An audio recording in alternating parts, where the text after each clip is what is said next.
Here are 10 quick tips about using money in a foreign country.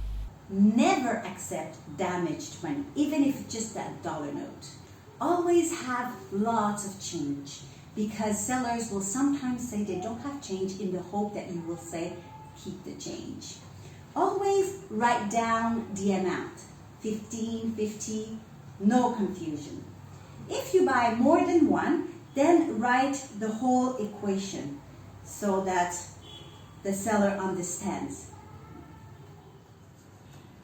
Always check your money if it's real when it's higher bills. Like you should feel some texture here, and if you look at in the light, there should be another face here. If you use the $100 bill, take a picture of it in front of the seller to discourage him from switching it for fake money. If you have transportation that should come back to pick you up, just pay half the amount to make sure he comes back. Belts are the safest way to carry money around.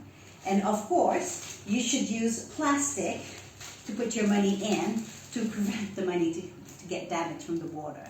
And give your money at the very end of the transaction to make sure that the seller doesn't say, you haven't paid me.